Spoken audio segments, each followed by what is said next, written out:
And we welcome you back to the Bear, Don and Paula Carter Mixed Doubles Tournament, the second mixed doubles event in the last 12 years here on the PBA. Time now for the More of What Matters to You one-a-day fan question, brought to you courtesy of Mike Collins from Oakley, California. It goes to Jason Belmonte. Jason, here's the question. Explain the similarities of yours and Michelle's styles and how that allowed you to handle the lane conditions. I can't hear anything. Perhaps we'll have to ask him that later, or maybe, Randy, you can answer it for him. Well, what would you want me to answer it? Yes, I do. Well, all right, here's the thing. We talked about it before in the Lumber Liquidators Know the Wood. The extra amount of oil in the front part of the lane would allow the big hook players to get in and not have to throw it down the lane. They could get softer, they could stroke it more, and this played right into the hands of the big hook players, a la Jason Belmonte and Michelle Feldman. She owns 2 PBA Women's Series titles, and he is the reigning PBA Rookie of the Year from Auburn, New York. Please welcome Michelle Feldman. And from Orange, New South Wales, Australia, please welcome Jason Belmonte. I love it when he's sporting the full carpet. Proud of you no matter what, all right? And an interesting move here. The 1 seeds decide to go first. Well, that gets Belmo to finish on the right lane. So Michelle Feldman from just outside of Buffalo, Auburn, New York, up first.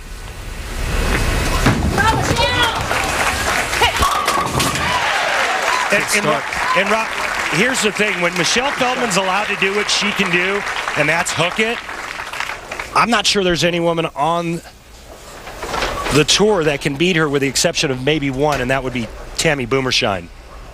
Or my girl, Carolyn Doran-Ballard. You know I love CDB.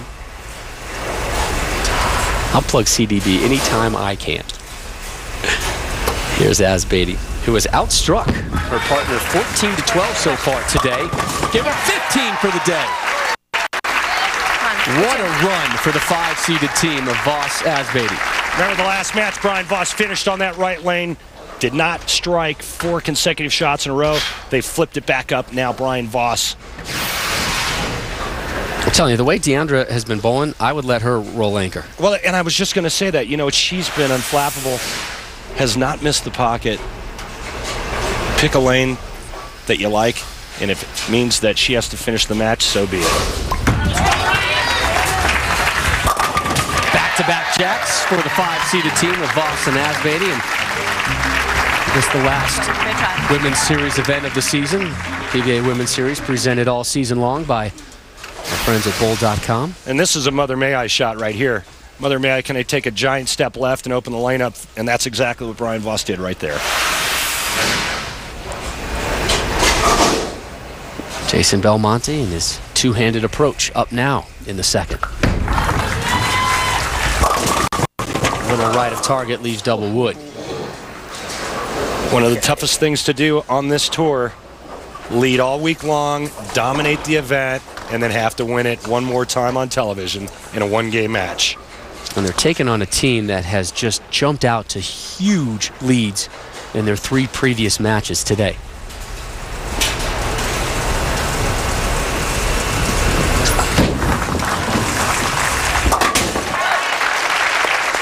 So Jason takes care of the spare conversion. Time now for our Bear breakdown. We'll compare the 2 teammates on the #1 seeded side. And there's the dominance that we've been talking about in this event. And once they got into match play, they never looked back. Up now, Michelle Feldman to begin the third. She's done her job.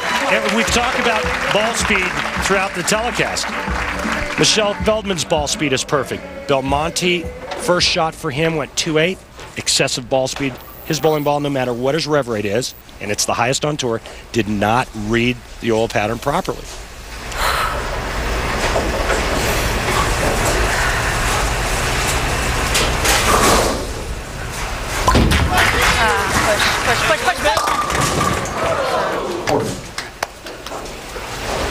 I think that's probably the first shot all day for her that she didn't like.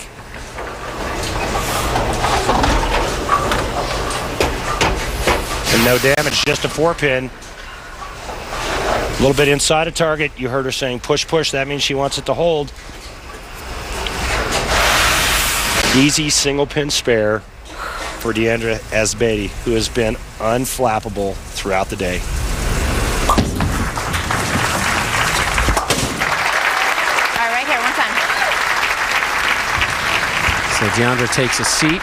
Brian Voss, 24 tour titles, 1 major. He won the 1988 PBA National Championship. Again, his last title came roughly 4 years ago, late January of '06. The victory in Alabama. Voss, an exempt player on the tour this season via the Golden Parachute exemption. A win today would get him an exemption for next season should he choose to use it. Blows up the rack there, does Brian Voss. So the 5-seeded teams sit down. Jason Belmonte steps up, and Jason's bowled some doubles already this season, teamed up with Chris Paul, and the two of them won the Chris Paul PBA Celebrity Invitational. Jason Belmonte stepped up in that match. 10th frame needed a double and an 8, and he got all 3 strikes to win that for Chris Paul.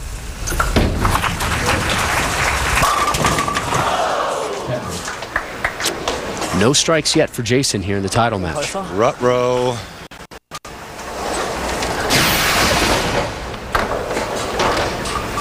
There he is, 6th arrow. Good shot here, ring in 10.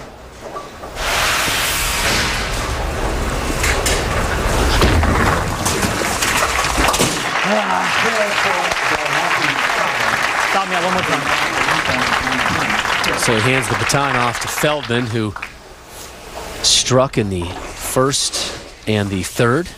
And one of the interesting things that was said to us yesterday, this team here, it didn't matter who finished the 10th frame, whether it was Jason Belmonte or Michelle Feldman. And here's some of the reasons why. You see what she's done. And leaves the 7-10, and Brian Voss cannot shoot this one for them. Again, Voss dropped the 7-10 on Friday. And your #1 seeds having an issue here early on. This 7-10's only been made 3 times in the history of bowling on television. Come on, 4th time on TV. Come on.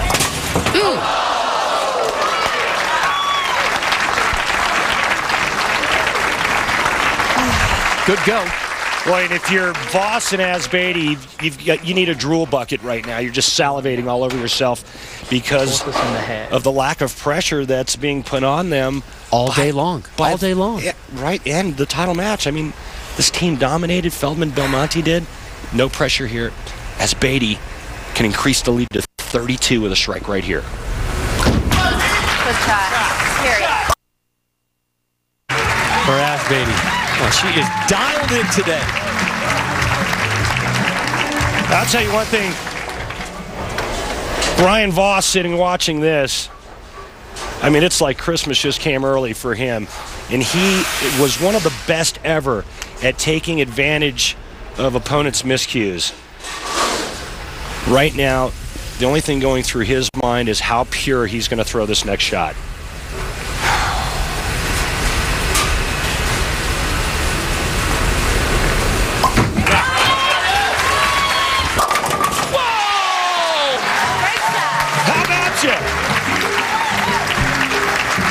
This guy wants to earn an exemption for next season.